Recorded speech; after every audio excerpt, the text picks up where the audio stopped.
to record this.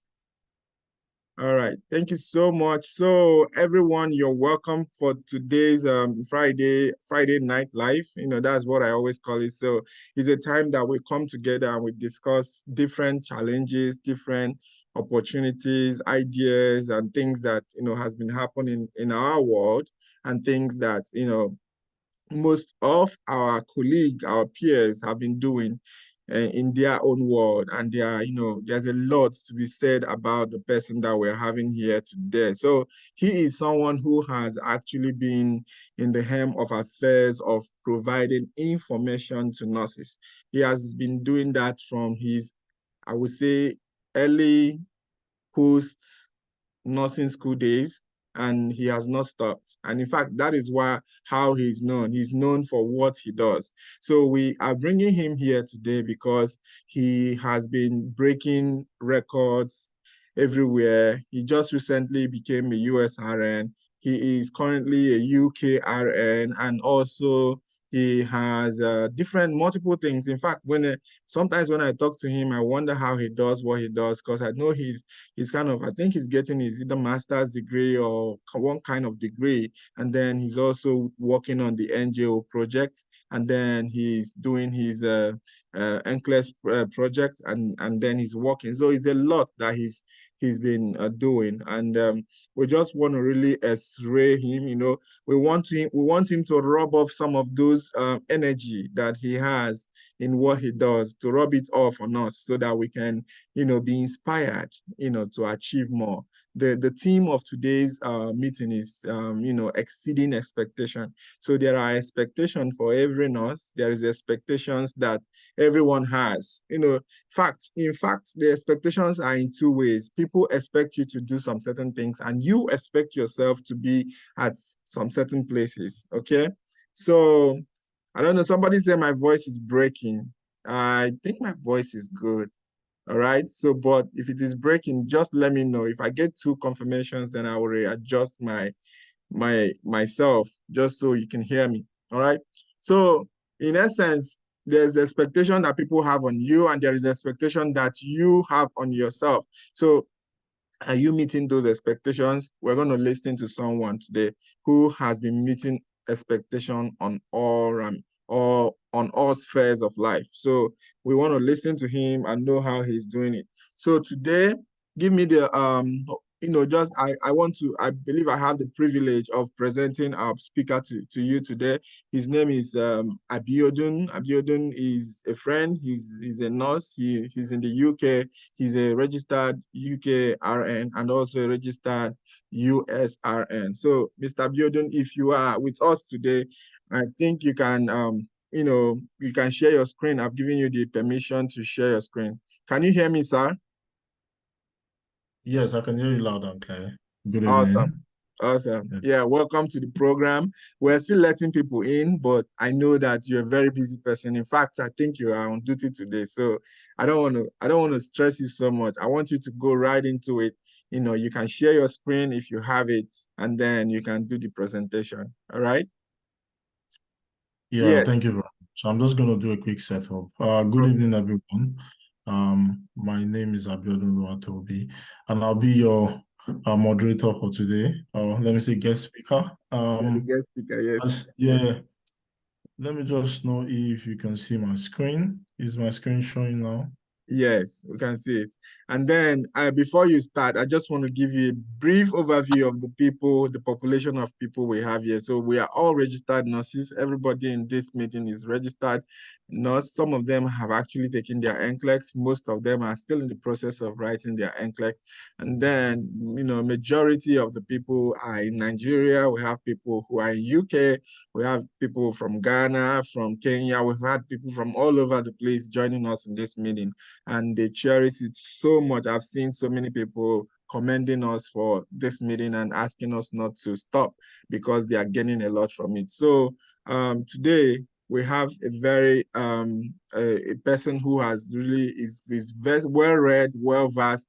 He's written 3 books. I think he would say a few things about some of those books, and then if possible, you can give us link so that we can get some of the ebooks too. All right, at the end of the meeting. All right, thank you so much. you can go on with the presentation.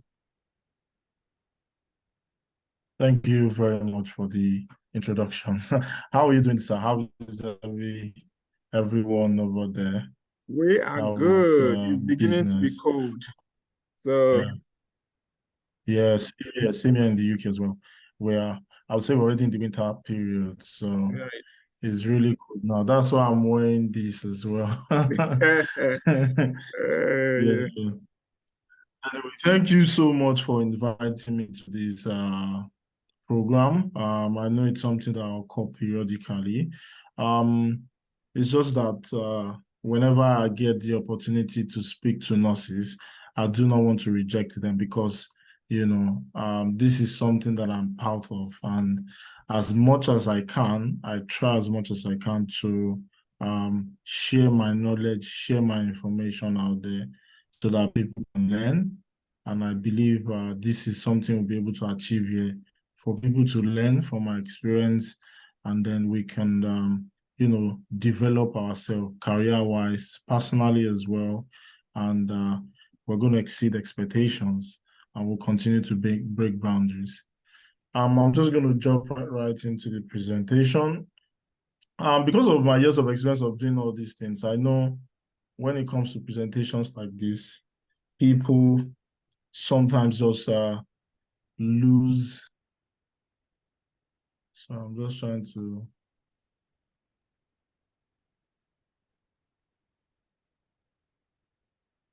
Oh, is it visible now, the screen?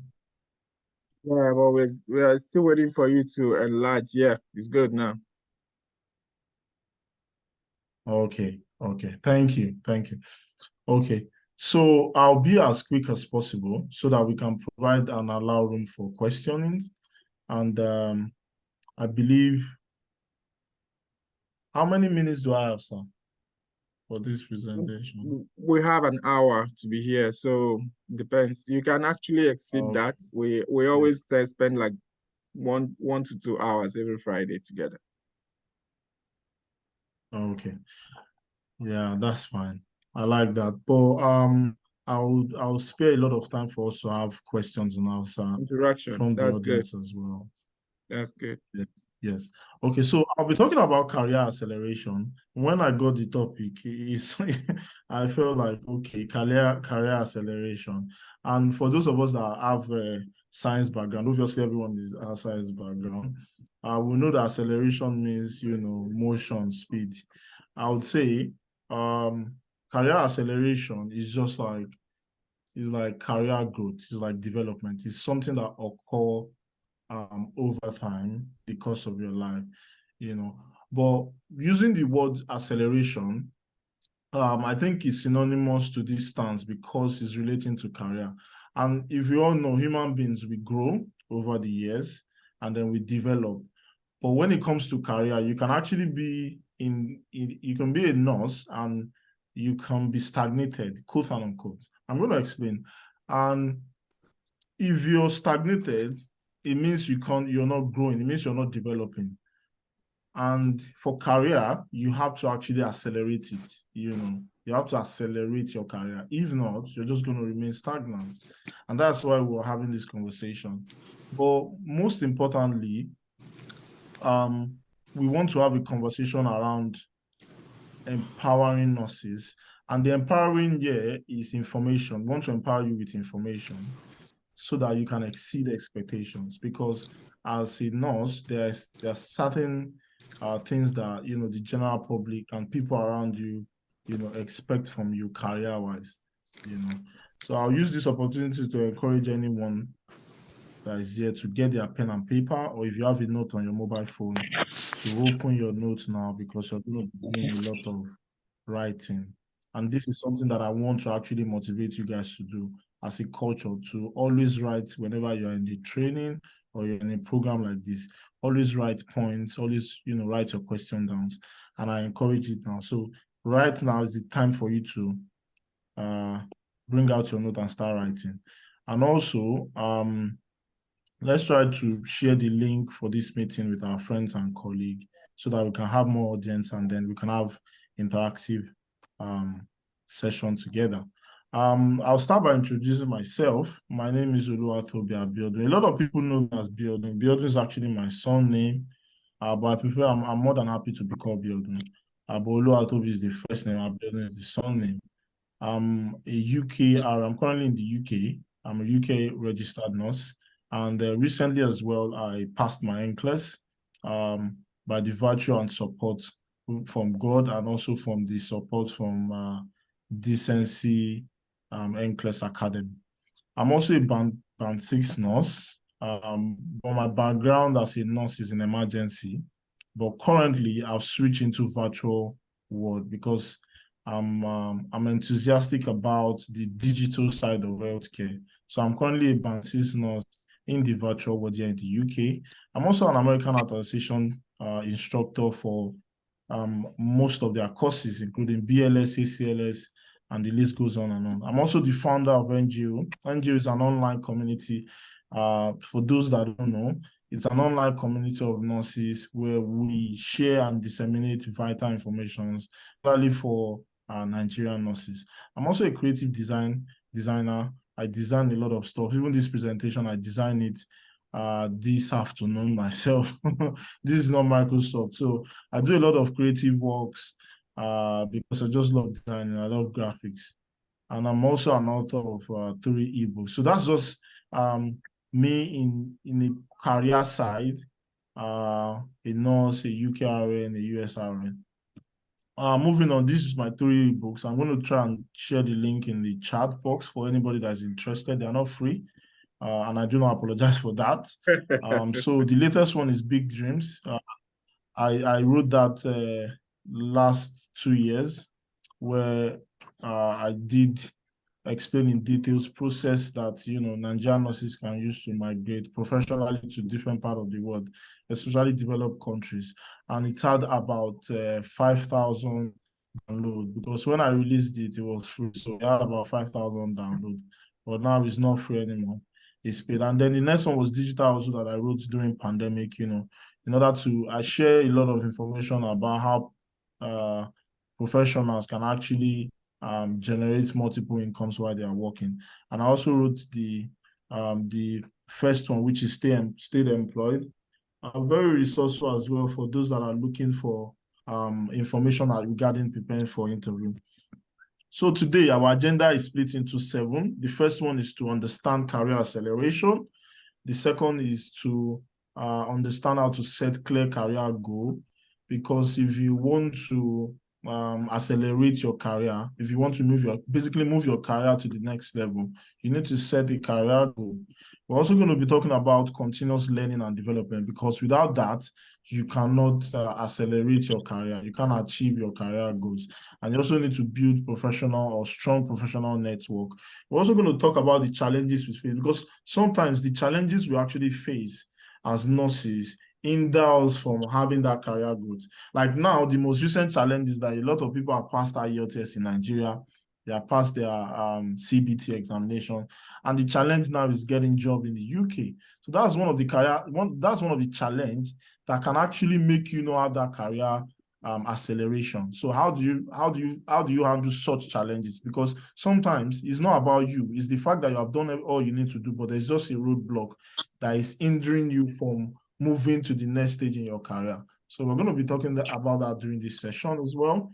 And I'll share a little about my NCLEX journey, on how I prepared for it, and how the success came about, because I know there are some of you prospects here that are looking to pass their NCLEX examination.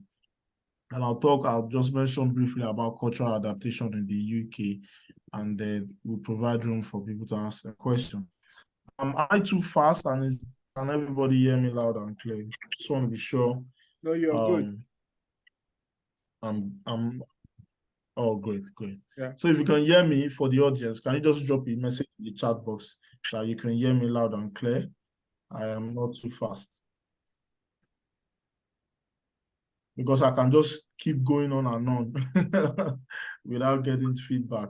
All right. So please, during the course of the presentation, if I'm too fast, just let me know. If you can't hear me, just let me know in the chat box so that I can slow down. And if there's any question, just note it down. We'll answer it during at the end of the program. All right, thank you. I can see the response, so that's good. That's good. Please do not forget to share this link with your friends so that we can have a lot of nurses in the room, and then we can have, a good time, a learning experience, basically. Moving on. What is career acceleration? Just like I mentioned in the beginning of this presentation, career acceleration means different things to different people. To a lot of people in Nigeria, some or largely, large number of nurses will say career acceleration is when they relocate, when they relocate to the US or when they relocate to the UK to practice nursing. For some people, that's career acceleration. For some people, career acceleration is when they get their degree or when they get an additional certification. Some people, career acceleration is when they get promoted at work. All of this means different things to people. But for me, career acceleration is about developing yourself as a nurse. When you start your nursing career, you start from the bottom of the ladder where your skill level is still basic as a general nurse. For me, career acceleration is growing your skill as a nurse in terms of the things you can do, expanding your role. I think that's the best way to explain it, expanding your role as a nurse. So to me, career acceleration is not location-based. Career acceleration is not about promotion. For me, career acceleration is about the roles and responsibility that I can take as a nurse, because if you're not growing as a nurse, you're not growing your skill or the things you can do, you can actually change location and you still, career-wise, you're still stagnant. You can change your location from UK to US or from US to Nigeria, from Nigeria to any part of the country, and you're still doing that basic thing as a nurse. That does not make you less of a nurse, but when you're now looking at career acceleration, you need to step up your nursing skills. You need to step up in the terms of your roles and responsibilities as a nurse. You should be able to take on larger skills. So these are the things that I would like to ensure everybody understand, that career acceleration is about ensuring you are doing a lot more than you can do as a nurse, or taking a lot of responsibility as a nurse, And what are the things, or let me say, why do people need a career acceleration? One of the top reasons is to make more money. And I'm not going to sugarcoat it in any way. We are all professionals here, and some of us, the work we do, we get paid for it. And some do well, some don't get, good salary, but you can all bear with me that why we work largely is because of the money. Yes, we love the job. We love to practice nursing. We love to care for people, but largely because of the job. And when you accelerate your career, when you grow career-wise, your level of income in most cases actually increase as well. So that should be a motivating factor enough for you to say, I want to earn more, then I need to, take on more responsibility. I need to, press the pedal when it comes to pushing my career forward. I'm just going to use my career as a typical example to, further buttress on my point. So this was me in 2013. I was looking way younger. I can remember when I took this picture. This was, I think this was my second year in nursing school, because I schooled in Nigeria. I did my basic nursing program in Nigeria. So this was me in 2013. I do not have clue of where I'm going to go to or the way my career is going to go. And this is me 10 years later. I'm here in the UK, working as a Band 5 nurse in the virtual world. Do I have all of this back then in 2013 as regarding where I'm going to be in the next 10 years? No, I've got no clue, But when I look at my journey, which I'm going to be showing you guys, I realize that I've actually made some decisions. I've actually developed myself career-wise. I've taken a lot of responsibility. And that is what actually made me who I am today, For me, it started with me being curious enough for me to learn, So one of the things I'm going to tell you today is that if you want to accelerate your career, you have to be curious. You have to develop that curiosity in you regarding the profession alone. There are some people, as a nurse, I must be honest here, there are a lot of nurses that do not even understand what nursing is. I'm going to explain it. They do not understand how, when I say they do not understand what nursing is, they do not understand the capacity as to what you being a nurse, the capacity of, or the extent of what you can do, or the difference you can actually make as a nurse in the hospital setting or wherever you find yourself, career-wise. As a nurse, there are a lot of things you can actually do, but it starts from you being curious, asking yourself questions. And for me, that is what I did in the beginning of my career. After my nursing school, I started attending trainings. Any training that is related to healthcare, I just jump and dive into it. Either they pay me or not, I try as much as possible to learn, to stay. I'm just hungry for information. I'm just curious to, understand how things work, to understand, the possibility that nursing can give me.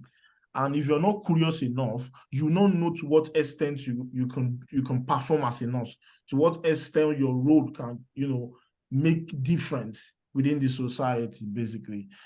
So if you're a nurse here, either in Nigeria, irrespective of where you are, you have to be curious. Ask questions.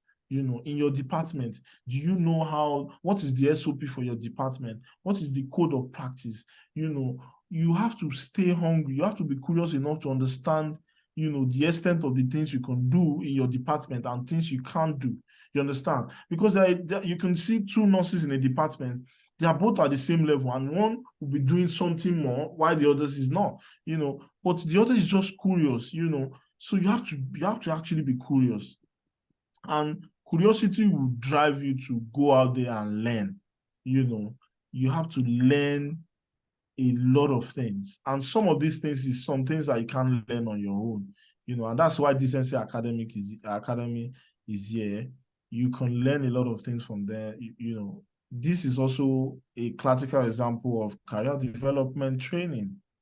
Attending programs like this is also part of it. There are a lot of people that have seen these flyers, that have seen this program, that decide not to join.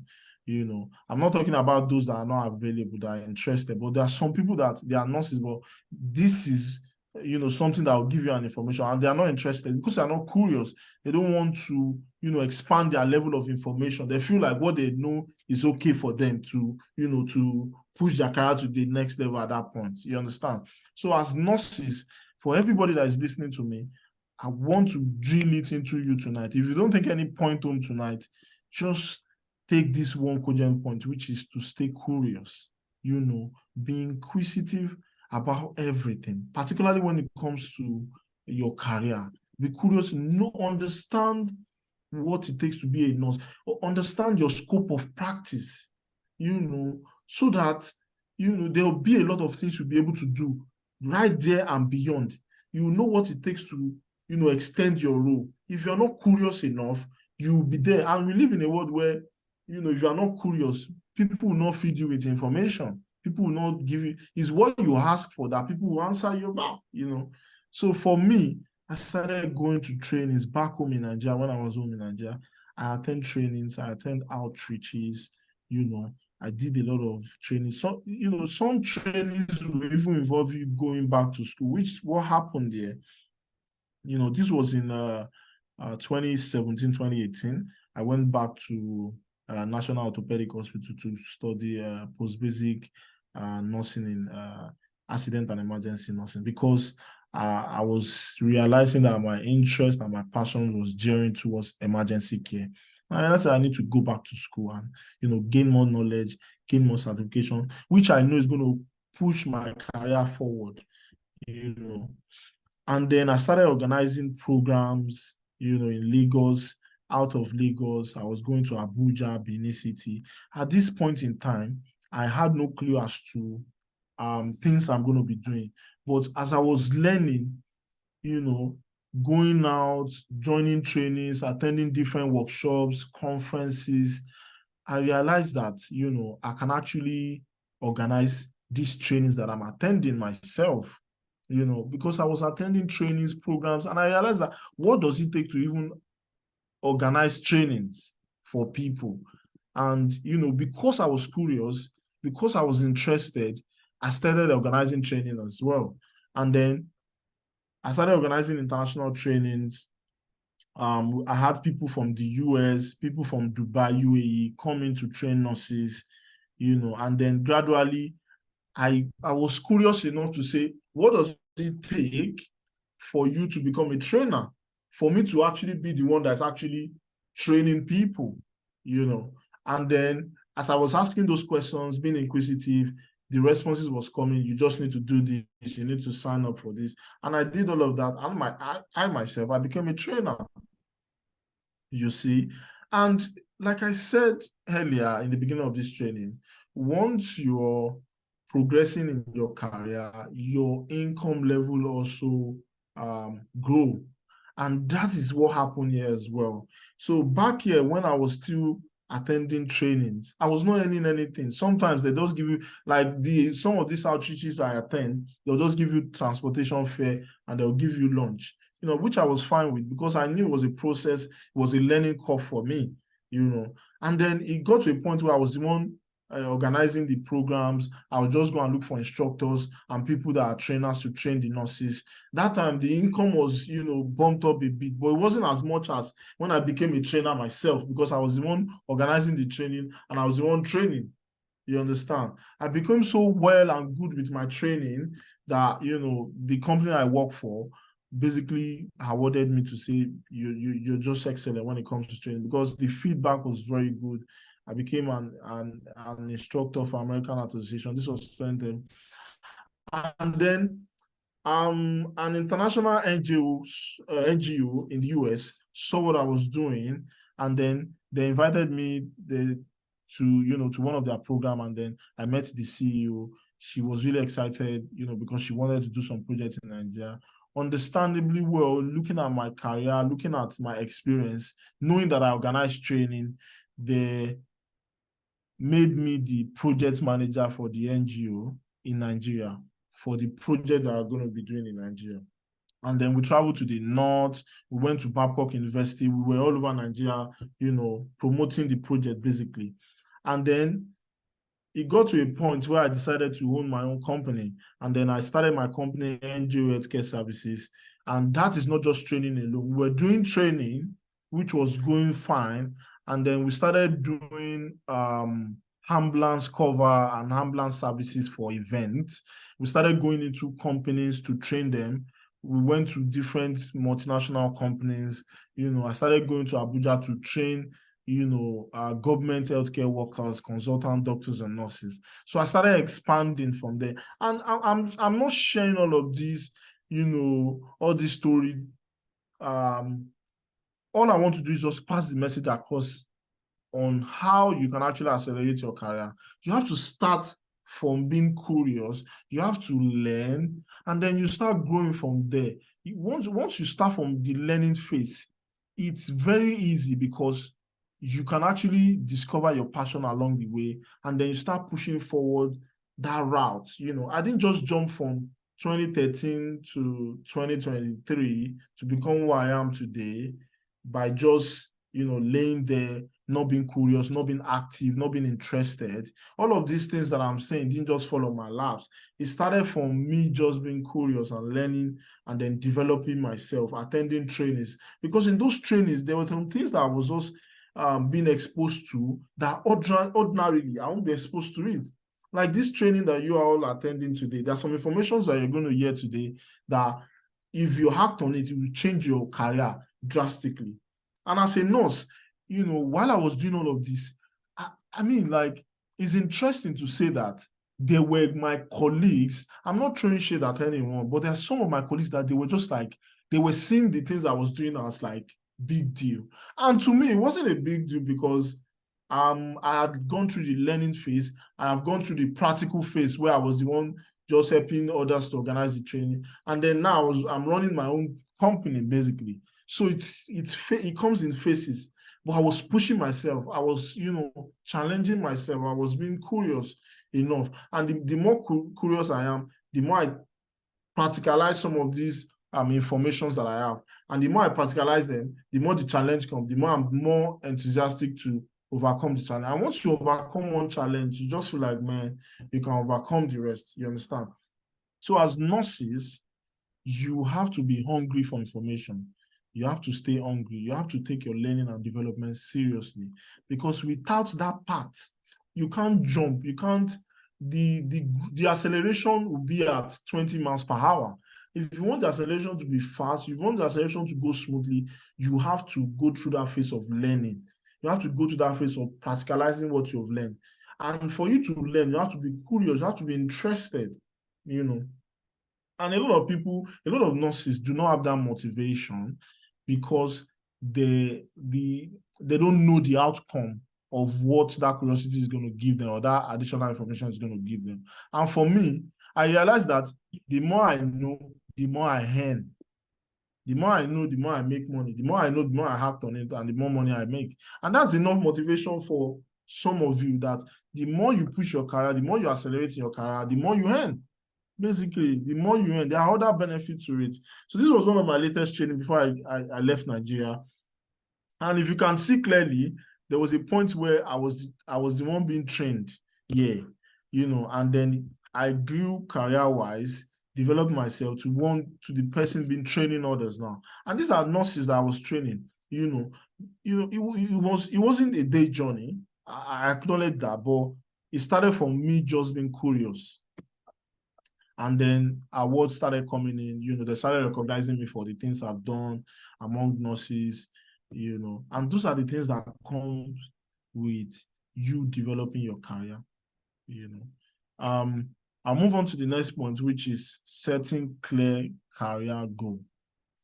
I think one of the things that helped me during the course of my journey from 2013 to 2023 is that I had written goals. Anytime I feel like, or anytime I dream of achieving something in my career, I write them down. And that's why I'm saying here that your goals must be written.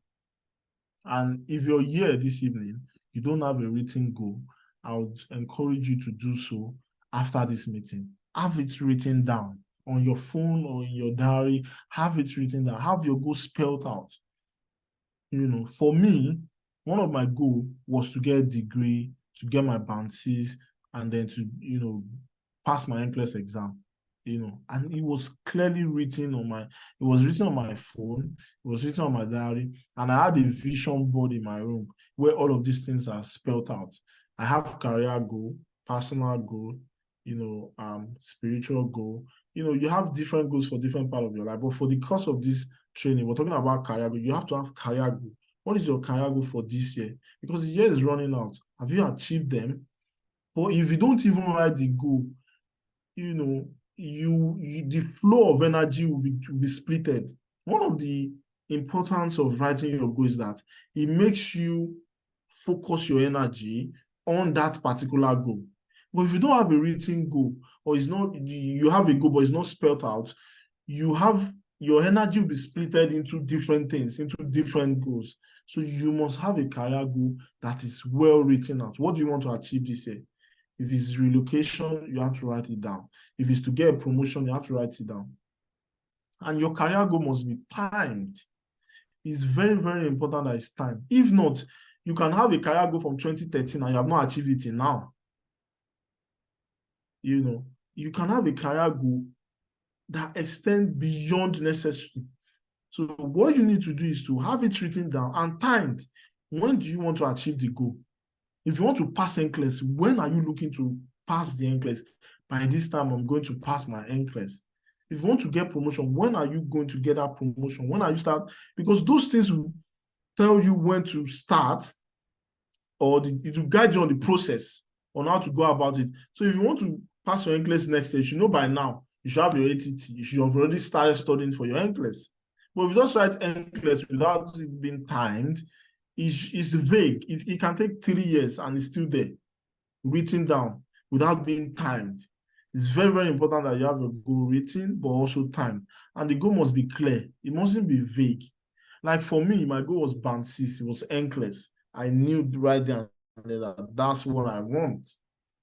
Not when available or whenever I feel like passing it. Your goal must be clear. What you want must be clear. Clearly written, timed, and it must be known. What do I mean by it being known? You don't want to have a goal that others do not know about them. When I was preparing for my NCLEX, everybody around me knew I was preparing for NCLEX. And do you know why you need to let people know you're preparing or let people know your goal? It's so that they can give you the support, so that they can support you. If you don't tell people you are preparing for NCLEX, how will they share materials that are resourceful to you? How would they give you that spare time? There are some people that, if you don't tell them your goal, they're going to be a distraction to you. But once you let your goal be known to those around you, especially your close network, they can facilitate or support you in you achieving the goal. For instance, when I was looking to become a band 6 nurse, I wasn't out there spelling out to people, but whenever I get the chance, I tell the people around me that I want a band 6 role. I want to move to my band 6. I want to get promoted. And when the opportunity came, people saw it and then they started sending job vacancy or links to me because they knew that was what I want. It's just the same way if you're looking to buy a car. You need to speak to people around you that I'm looking to buy this type of car. And then once they find those opportunities or they see that kind of car, they're going to send it to you. But when you have a goal and you keep it to yourself, you don't let people around you know. Number one is that when they see that goal, when they see an opportunity for you to achieve that goal, they're not going to send their opportunity your way because they have gone to clue that you're actually working towards achieving that goal. And there can be distractions as well. Because once it's just like when you're driving and you know a destination, the other person is not going to direct you somewhere else because they know that that's the destination you're going. They're going to help you get there. They're not going to be a distraction. They're not going to tell you turn this way, or they're not going to give you a wrong direction because they know you have a goal. They were going to support you to get that goal. So you must have your goal written out, timed. That goal must be clear, but you also need to let people around you know so that they can aid you in achieving the goal. And you must achieve your goal. There's no point having all of this not achieved. You write goal today, you don't achieve it tomorrow. When at the set time, then you cancel it, and then you have another goal. You keep changing goal. No, it doesn't work that way. When you set a goal, you're determined to achieve that goal.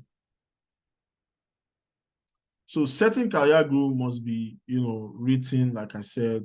I've given you examples. Like for me, it was my degree, it was band 6, it was NCLEX, and I achieved it, by writing them out, timing it, making it clear, then informing my close network, my close career network that this is what I want to achieve. How do I achieve it? And some of them helped me, gave me career advice on how to achieve all of this. And then moving on, continuous learning and development. Like I said earlier, you have to stay curious. Curiosity will drive you to be updated about your field. One of the things I used to do every morning is when I wake up, I check my email because I have subscriptions for Google Alerts. So there's what I call Google Alert for some. I know some people will know it.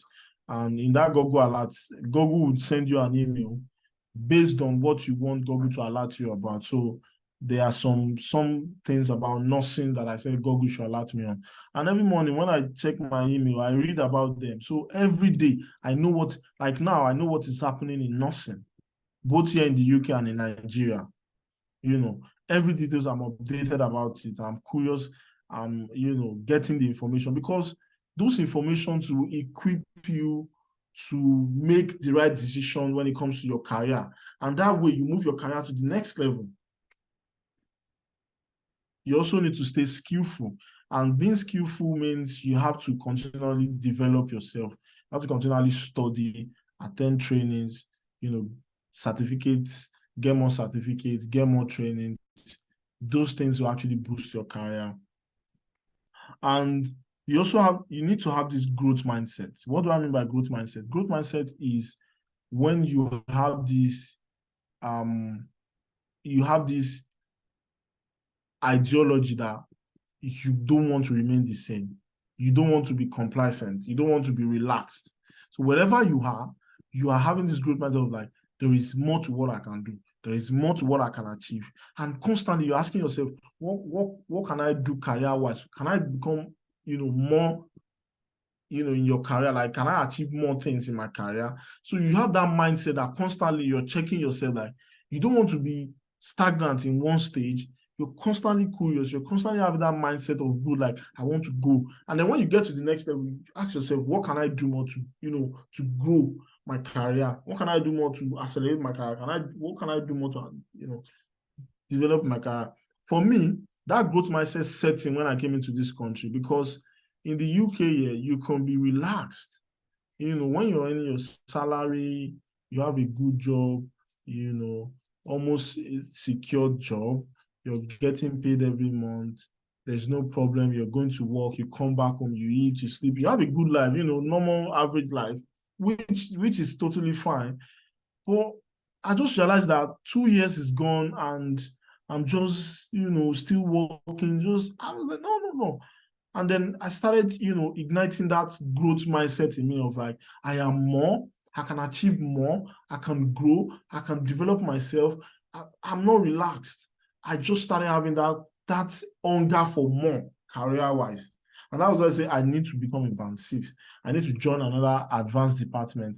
And those are those things that actually drive your career. Those are those things that actually is like fuel, they gas up your career.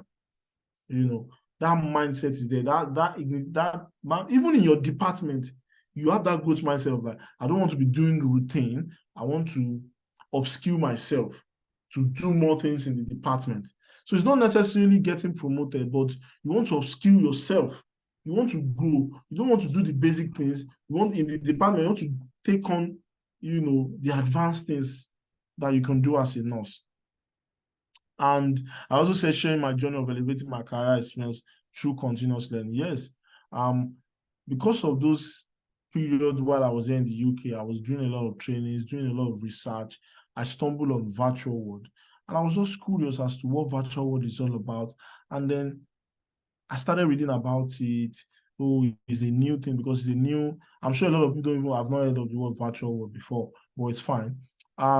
So I was just curious as to what part of healthcare is this? Oh, it's about digital technology. It's like hospital at home, taking care of patients at home. I was just interested in that.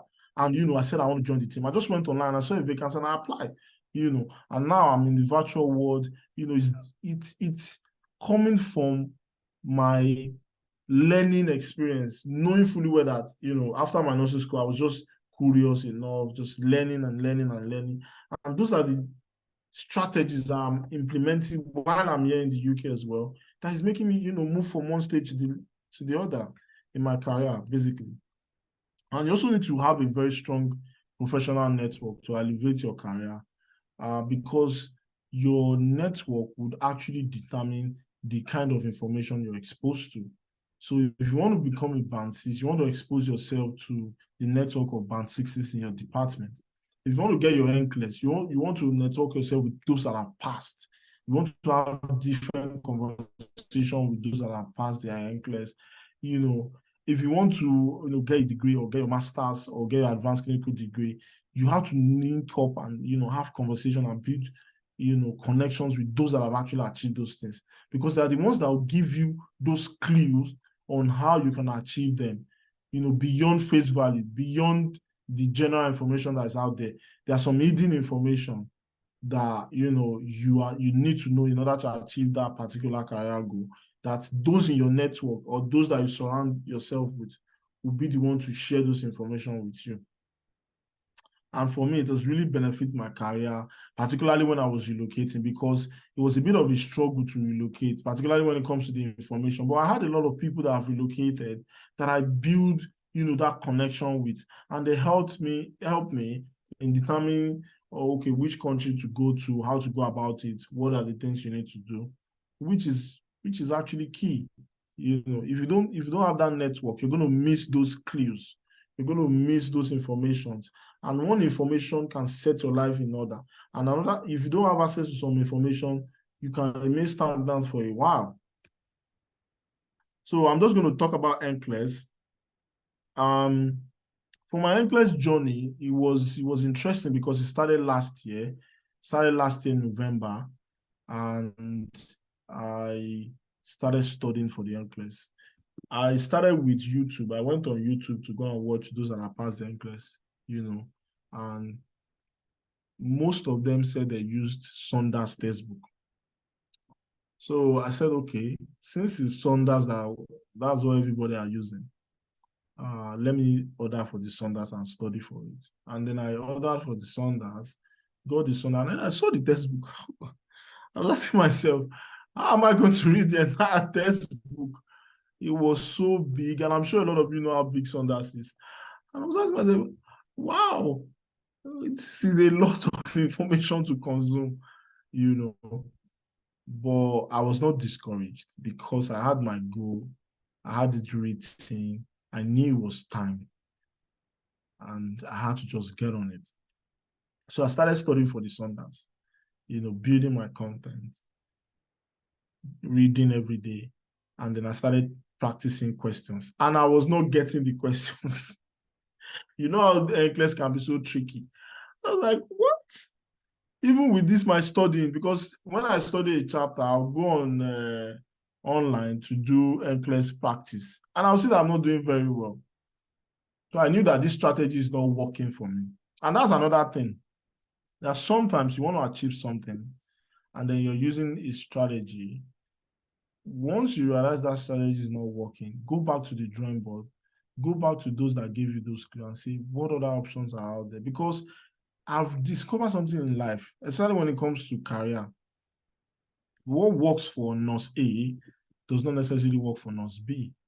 There are some nurses that, while they're in Nigeria, they do not have that they do not have that confidence to push for more. But immediately they're relocated to this country, they are doing exploits, they are doing very well, because circumstances or surrounding situation actually influence your choice, influence your decision-making process. So once you see that a strategy is not working for you in your career, you need to, divert and switch up to the next strategy. And that's what I did. And I said, this NC academic, you people are the oga patapata of this NCLEX thing. I beg, waiting, what will I do to pass this? I thought I could do it on my own.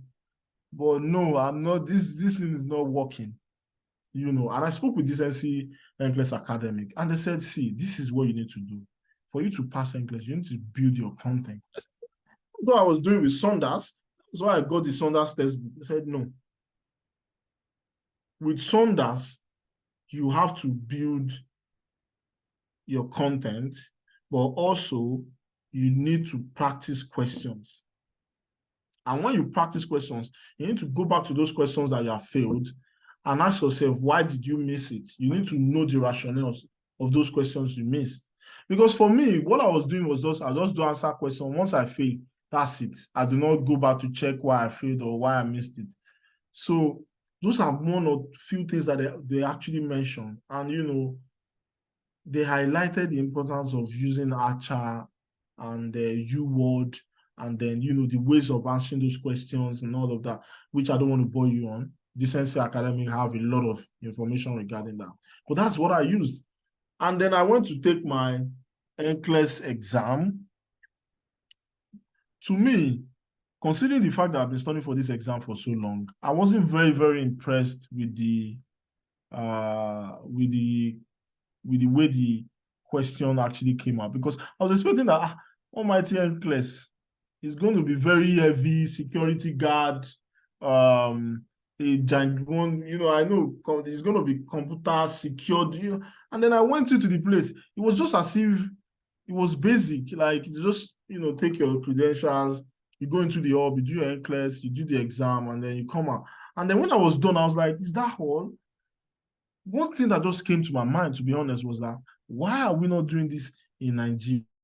Why can't they do this exam in Nigeria? Like, I can't see anything so heavy or so serious about this exam that they're going to say, no, this exam cannot be done in Nigeria. But anyway, that's a conversation for another. Maybe this NCLEX are going to fight for Nigerian nurses to be able to write NCLEX in Nigeria. But that was what came to my mind first, like, why can't we not do this exam in Nigeria? Because it's just like having a desktop and a secured location. That's it. It was so basic.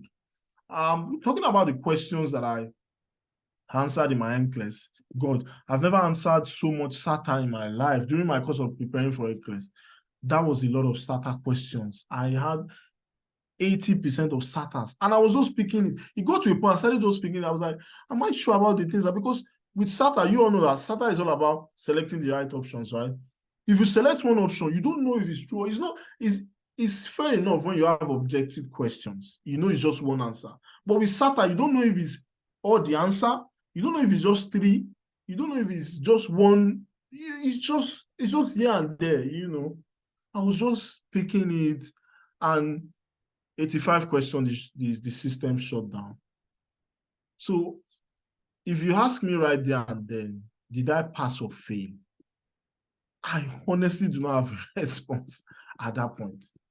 Because I did it in London. I do not have a response at that point. So I came outside because I went to the exam at 8:15 and I came out at 10 o'clock. I was like, wow, okay. People say once the system shut down at 5 questions, it's either you pass or you are just bad. And because I had a lot of SATAs, I was like, I'm just selecting different questions, different responses that do not match with, the correct thing. But one of the things that actually gave me that confidence to say, nah, I think I did this was because while I was studying with decency, I saw my growth. Like I could measure my growth when I was answering 85 questions because the instructor, I did one-on-one, by the way, with decency. So the coach that was paired with me gave me strategy of, number one was that every day you must answer questions. I think everybody knows that.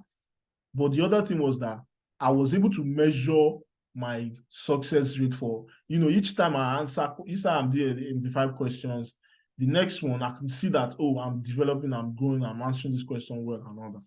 Coupled with the strategy on how to answer questions. And then when I go back to my hotel room, I went to do the strategy, the Pearson View strategy, where people say you go online, you try to book for the NCLEX again, and then once you accept your card, then it means you fail. Ladies and gentlemen, I did it and put in the wrong code. But the thing was going through, it was telling me that I need to pay for it's showing that I can still pay. It's not showing that this candidate have registered for this exam. I was like, did I fail? So at that point, I was just scared. I was just sad because of all of the effort I put into preparing for the exam. I'll tell you here that one of the things I did was that I deleted all my social medias. Instagram, Facebook, Twitter, I deleted all of them just for me to focus on this NCLEX. And it took me about 4 months to actually do all of the preparation for NCLEX because I was working alongside and having some other side project. But I think the last 2 months towards the exam, I actually drilled in because I took annual leave and all of that. But I felt really sad when I did the Pearson View strategy that if I fail this exam, then it means all my deleting of social media, all my studying, not going out, not having fun, it's just waste. I feel so sad. And then my coach called me, told me that, no, try again in the next 4 hours. I tried, same thing. She said, no, that I should not feel sad, that I should just wait for the email. And then once the email comes, then it can be confirmed. At that point, I started consoling myself. In fact, I called some of my friends to say I failed. Like, I started feeling like I failed. They were like, nah, you're going to try again. And, I was like, no, I don't think I want to try in class again. The stress, and I still didn't make it. And then I think the next 72 hours, and then I got the mail from Texas that I passed. I was so excited. It felt as if I passed my nursing council. Like, when you pass your nursing council, like, I did it. Yeah. And yeah, that was it. It was good. It was good. The strategy is just one thing I must just say is that you have to practice questions every day. You can't escape that. For the last 1 month towards your exam date, you need to practice every day, answer questions, because it will make your brain get used to those type of questions, those NCLEX questions. So during the exam, you won't be exhausted because answering questions for so long can be exhausting. So when you're just sitting down to answer a question, to get to a point, your mind will just want to do something else. But when you're used to practicing every day, your mind will be able to stretch. It will stretch your mind, stretch your brain to be able to stay focused and pay attention to those questions. Because NCLEX is very tricky. If you don't pay attention to the options, you can actually pick the wrong option, thinking you're picking the right answer. I don't know if you all understand what I'm saying. So you have to get used to answering questions every day. And that was what Coach Stella actually, drilled into me. Answering questions. It wasn't easy. I'll come back from work exhausted and tired, but I'll just hop on my laptop and practice questions. What I was doing there was during my break, I was doing a lot of questions and answer. Very early in the morning when I wake up, before I dress up for work, I'll do another quick question and answer on NCLEX. So it was sort of like a routine. I didn't even have time for social media, So I think that's another thing. So if you think that social media is distracting you, I will encourage you to deactivate it, pending the time you pass your NCLEX. So moving on, cultural adaptation to the UK. I don't think I want to bore you with that because I know most of the audience are in Nigeria looking to migrate to the US. But for me, I didn't have that cultural shock because I was already exposed with the information online about UK before I relocated. And I had a lot of support here and also friends and family. And if you go online now, you see a lot of people talking about jackpot. Some people in Nigeria still feel like they're in the UK already because everybody in the UK has 1, 2, 3 information online that talks about the country. So I didn't have that much cultural shock, basically. So I'll not bore you there. So finally, I'll talk about navigating some of the challenges that nurses, particularly those in Nigeria or outside Nigeria, face, and how can they overcome those challenges. For me, one of the challenges I faced towards the last 10 years of my career was number one, financial challenge. And I think this is something that a lot of nurses need to take seriously. As nurses, you must pay attention to your income. You must pay attention to the way you spend money. You must pay attention to your investment. I made a lot of bad investment choices that actually reduce the rate at which my career accelerated. You understand? And I don't want to emphasize much on it, but your finance can influence your career. There's a link, there's a direct link, because the more you earn, the more you can use that money to train yourself, the more you can use that money to develop yourself. So as nurses, you need to focus and ask yourself, how can I boost my finances so that my finance can boost my career, and then my career will bring in more finances. So it's like a cycle. The more you invest in your career, the more reward you get. So that was one of the challenges I faced. And early on, I tackled that challenge. I started investing, saving, and then I spent a lot of money on investing in myself, investing in my knowledge, which is paying off now. So if you are facing any financial challenge, I would encourage you to invest in your knowledge. That's the number one thing. Invest in your knowledge so that you can make the right financial decision. Another challenge I faced was there was this stigma of, if you're a nurse in Nigeria, there's limit to what you can do.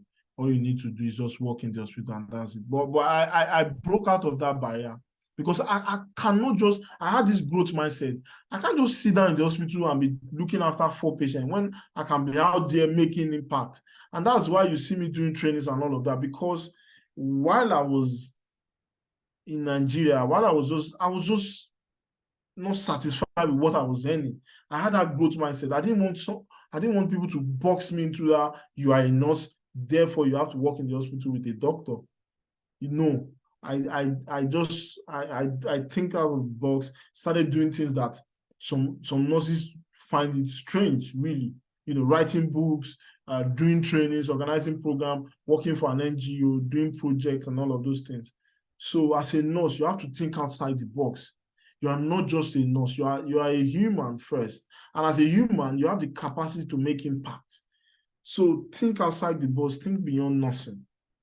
Look at the things you can do. That nursing will be like a fuel to implement.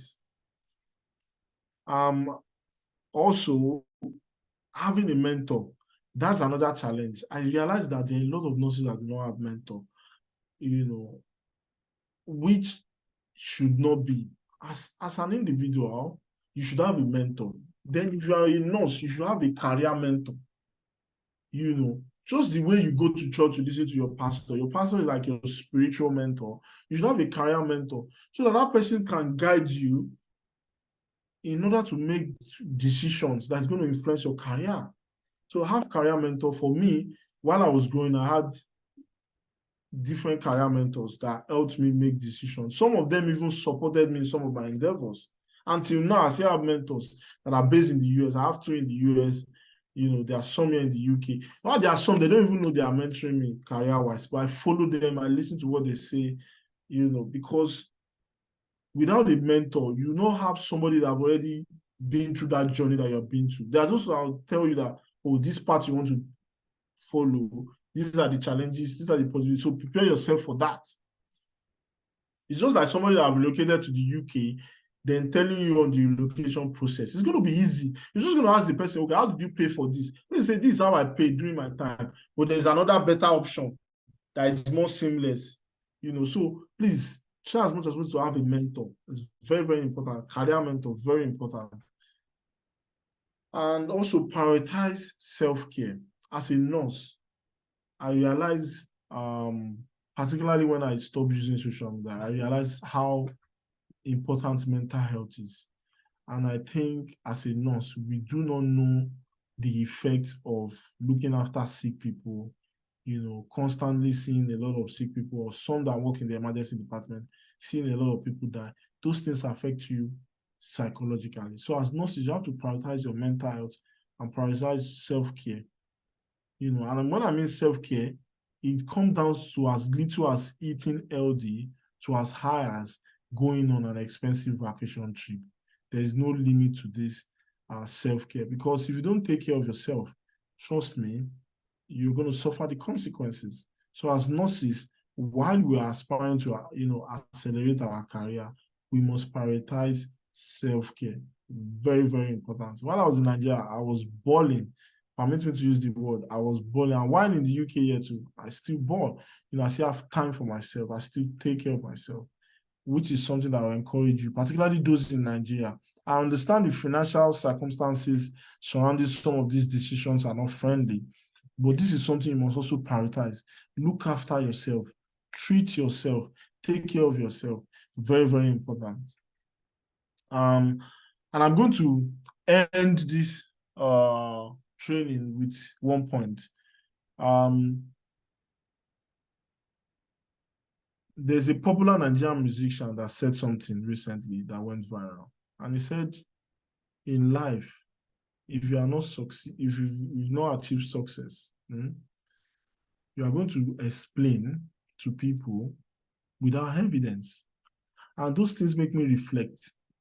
So when you are setting your goal, it is very, very important that you achieve your goal. And that's why I put on my notes on that slide for you to, on this particular slide, which I'm going to show you quickly, that you must achieve your goal. If you don't achieve your goal, you just explain to people that you tried, but there will be no evidence to show that you tried. And just like my NCLEX, if I had failed, I can't tell people that I deleted my social media and I studied for several months, but I still failed. There's no evidence. But when I passed my NCLEX, there was enough evidence to tell people that I actually tried. I tried. And the evidence was that I tried and I put in my effort and I passed. So I'm encouraging you today, for those that are listening to my voice, for those that are under the voice, that strive to achieve success in your career. If not, you just explain. You go explain tire. No evidence. No evidence. It is your success that is the evidence for your explanation. So all this, I've tried my best. I want to relocate to UK. There's nothing that I've not done. Continue doing it until you achieve what you set your eyes on, until you achieve your career goal. Don't settle. If not, in the future, you go explain. No evidence to prove say you try. I hope with this few points of mine, I've been able to pass on some information. Yeah. So this is time to ask questions, basically. Back in 30 minutes, please. Thank you. Well, thank you. Thank you so much. Thank you so much, Abiodun. That was that was a lot, and I was actually noting. If you go to our comment section, you're going to see lots of notes that I was taking. I was actually like, trying to make sure that I don't miss out any points from the presentation. Yeah, I mean, is so much. It's huge. I want to thank you for pouring out your heart, just like I expected. You have rubbed off those energy, those positive vibes that you have that actually helped. You have rubbed it off on all of us, and we are so excited about it. I want to say a very big thank you for this presentation. And then I also want to encourage everybody who is here to ask your question. um, he is here to give us answers. I think we'll have one question on the comment section from Juliana. Juliana is asking, he said, thank you so much, Biodun, for this wonderful exposition. And I have a lot of take home, but she has a question. It says, please, what online certification courses can adult nurses working as mental health care assistants in UK take to boost their career, their CV, sorry. So, do you have any of those careers or certifications that they can take in UK? Yes, there are a lot of certification courses, but I'm not going to give a direct uh, certificate for this person to take. It depends where you're going career-wise. What's your specialty? Where do you want to focus on? For me, while I was in the UK, yeah, I knew I wanted to do digital health. So I was doing a lot of certification around digital healthcare technology, information technology. So I do not want to spell out courses right now without knowing where this person is actually heading towards. So the person, I'm more than happy to have like a private conversation with this person so that I can best advise on which courses or which certification program this person should sign up for. Okay, how can we contact you?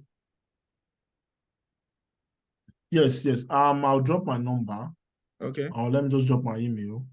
The okay, person can shoot me an email. all right. Sounds good. Thank you so much, Juliana. You can take the contact when he when he sends it. We have another question from Catherine Okorie. Catherine Okorie said, "Thank you so much." And then the question is, if Saunders didn't work for you, what did? And then the second question, how can one have a good mentor? Okay.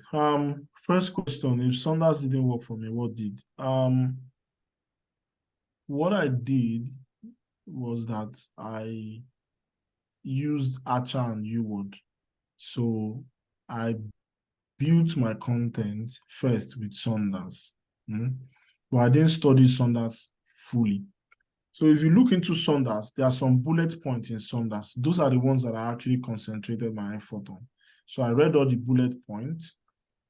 And then when I was done with the bullet points, it was the video inside Archer that I'm going to say like, oh, that video switched the things up for me. It drilled. The video was so good. I watched all the videos on Archer. So for the best response is get Saunders. I'll still advise people to use Saunders, but don't focus. I mean, this sense you would agree with me that Yeah. it's very hard for me to give out advice on NCLEX because it's a different learning experience for people. For me, I'm more of a visual person. Like I said in my introduction, I'm a graphic designer. I like graphics. I like seeing things. So when I got the Saunders, I didn't enjoy reading print word, but Archer video was something I enjoy because I like when you show me stuff. So I consume all the videos on Archer, and that was what solidified my content. But some people, they don't like video. They don't like when they are watching, they're just staring on the laptop watching video. They prefer to be reading stuff or they prefer to be reading. So it's very hard for me to say. But for me, what worked for me was the videos in Archer for my content base. The videos was what helped for me. But I already had studies on Sundance. I was just going through those bullet points. I read all the bullet points, but I didn't focus my effort on it. So that answered the first question. The second question is about mentor. How do you get a mentor? You get a mentor from the learning process. So when you become curious, you start learning. And then when you start learning, you will know people that are people that are experts in that area of the information you're learning. So for instance, if you want to become a professor in mental health, it is just ideal to have a mentor who is a professor in mental health, basically. So it depends on the area you're going to. Well, the basic thing is stay curious, be hungry to learn. Because when you have a mentor and you don't have the spirit to learn, it's not going to be a profitable relationship. So you have to be hungry enough. And then the process when you're hungry, you start asking questions. At that point, those that are giving you responses, you will just know that this person needs to actually guide you to achieve your point. Then you can decide to take on that person to become your mentor. Or basically, with the advent of social media now, just go online, particularly LinkedIn. There are a lot of people there, professionals there, that have already achieved what you want to achieve. You can just approach them and, and tell them that you are hungry for information. You want to learn. And trust me, there are a lot of people that are willing to share information, particularly in nursing. That sounds good. Thank you so much. Just to add to the question about Sundance. So there are different versions of Sundance. There are different, books, and they are all written for different purposes. So I've seen people who go online and they buy Sundance textbook, and it's textbook on nursing. And that Sundance textbook on nursing is treating virtually everything. It's not NCLEX focused, and it's not client related. So NCLEX is all about safety of the patient, which means it's client need. Okay, so for us that are in the review industry, what we do mainly is to try to give our students what they need for the exam. We know that there are other things, like when you come to nurse in general, when they want to plan the building of a hospital, they have to involve a registered nurse, right? But NCLEX is not going to ask you, how do you plan the building and the siting of a hospital, and then in the community, which area will it be, all those kind of things. But you can find it in a nursing textbook. You will find it in some NCLEX textbook also, but you don't need those things. What you need actually is client-specific topics, client needs. So there is a HESI online Sundance review that we have, like Oluwatobi, that is a visual person. Is just like a PowerPoint. Everything in that book is PowerPoint, and they are all clients need. So you can use that and then just review your content with it. It is enough to take you through NCLEX and give you everything that you need. It has some questions, but we don't use their questions. What we use mainly is their content. So we use their content to equip our nurses, and then after equipping them with that content, then we can now bring them out. So we have different things that we do in our training. So in the first stage of our training, what we are interested in is making sure that the candidate gets enough content, and which means you have to review your NCLEX topics, okay? So after that, we get to the next level where you have to gain mastery of your content with questions. So we give you system-specific questions. So if we have, let's take, for instance, we are reviewing the respiratory system. We're going to give you questions on the respiratory system only. So you will get all kinds of questions in the respiratory system. Then we'll move you to the high yield NCLEX topic. So from there, from that high yield NCLEX topic is where we give you questions that are drawn from life experiences of people who have tested recently. Like everybody, like Jordan will go out and come back and say, I got SATA, I got EKG, I got this. So those are the places where we get our high yield NCLEX topic. But we know that there are chances that people will get same questions, but not exactly the question. It might be rephrased, but it's going to be centered on the same concept. So we give you more of that. Then you go over to the next one where we give you more questions and encourage you to do more and more of questions. That was towards your NCLEX exam is when we now start making sure that you do at least 150 questions every day, 75 in the morning, 75 in the evening.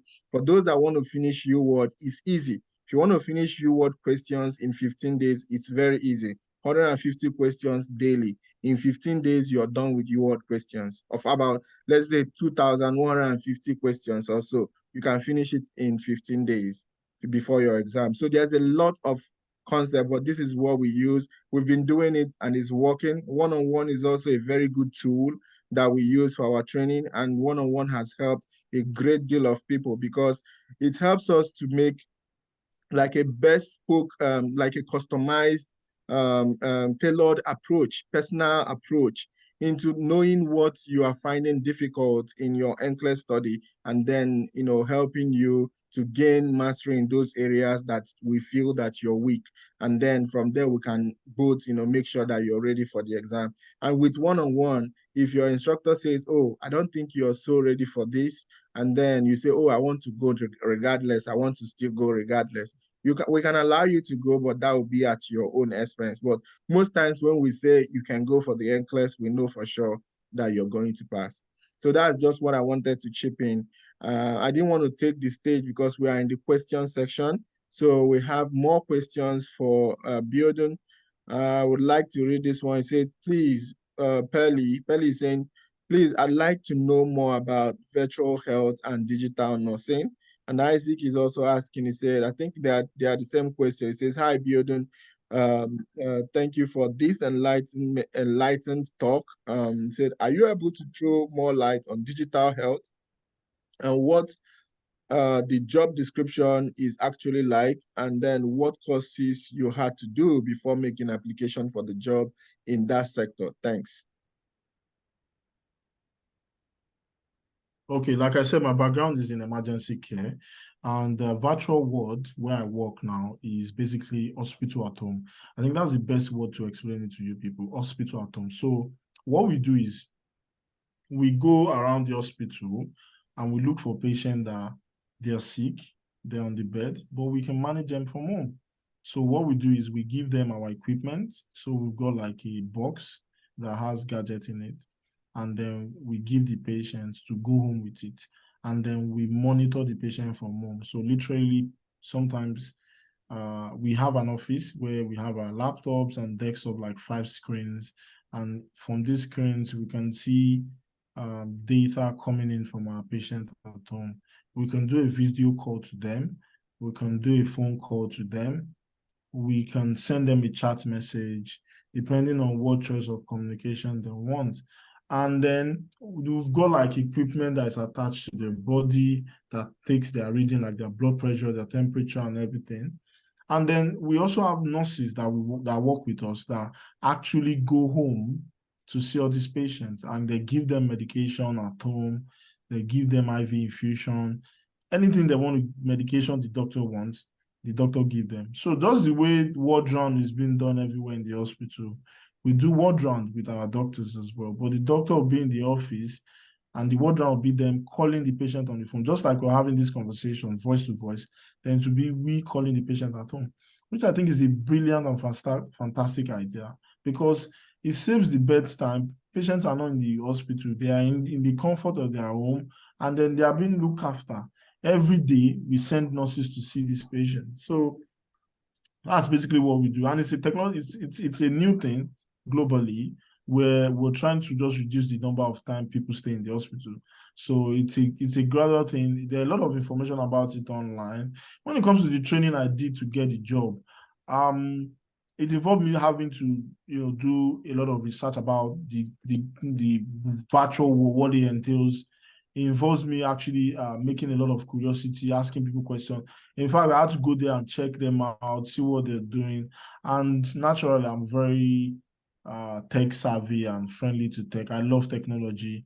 So that actually pushes me more to actually get a role in that field as well. So it's not a rocket science. Anybody can do it. It's basic. The basic information is nothing, but the top of it is just having curiosity to learn more about it. And there are a lot of courses out there. No, I can't tell you one now, but I did some digital leadership course, digital training, which are free online. So just check it out. Check on YouTube Virtual World. Check on Google Virtual World. You're going to see loads of information. Like I said, I've dropped my email. If you have any other question, just pop it to me regarding that, and I'll be able to explain what more information on Virtual World. But that's just it in a nutshell, basically. Okay. Thank you so much for that. I believe your question is answered. I think that was from two people, Isaac and Pelly. Okay, and then I have Boago Hope. Hope said, thank you, sir. Can I have your number? He dropped his email, so his email is a better means of communication that he prefers. So you can actually reach out to him using his email. All right, then I have Esther. Esther said, thank you for the lecture. Please, how do we go about registering for NCLEX in the UK? Decency and Class Academy is the best candidate, best people to do this. I didn't even do any stress. It was so easy. It was so easy. So when I wanted to register, I just approached Decency. They assigned me someone that managed my registration up until I registered for the NCLEX. They registered the NCLEX for me. So I gave them the date I want, and they registered, and I did my exam. So you don't need to go through any stress. Just contact them, and they'll be more than happy to help to register for the NCLEX for you. All you need to do is just, whenever they need a document, just submit it, and then you pay the necessary fee.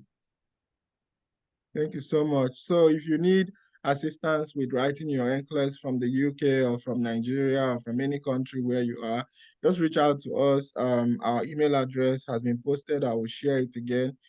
Send an email to us, and we'll be able to get you a specialist.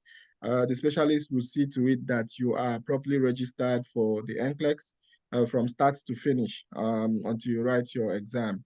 So, and that is not your one-on-one coach. So specialist is different from your one-on-one coach. One-on-one is for studies, and then the specialist is for the processes, registering you for the exam and all that. So we can help you out with that. So you can reach out to me after this meeting, and then we can get started.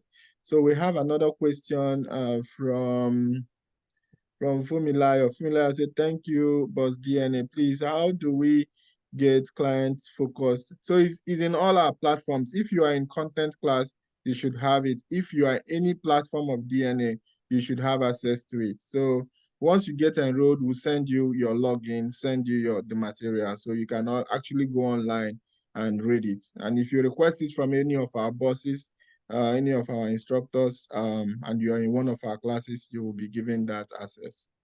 Okay. So I don't know if we have any more questions. I think that's the last question. All right. So if you have any more questions that you want to ask, you're free to ask.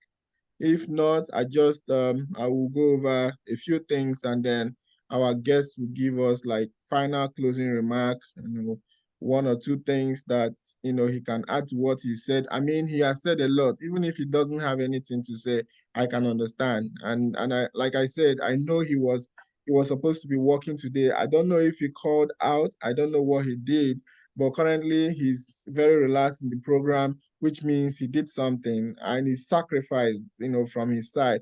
And I don't take it for granted. I want to say thank you to you, for giving us this privilege to, spend some of your time with you. I really appreciate that. And I don't know if anybody, I can't see any questions. So can you, sir, if possible, can you give us just a closing remark, one or two final words for our audience? Yeah. A lot has been said, but the most important thing that I want you to take home today, everyone, is that stay curious. And forever, for any goal, any career goal you set, you can achieve it.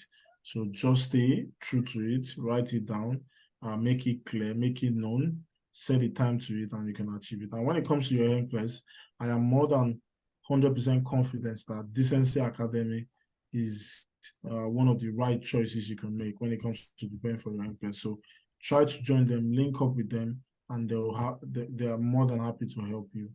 I wish everybody out there all the best. If you have any more questions, that is private or not, you've got my email in the chat box. you can always email me. Yeah, I wish everybody all the best. See you guys at the top.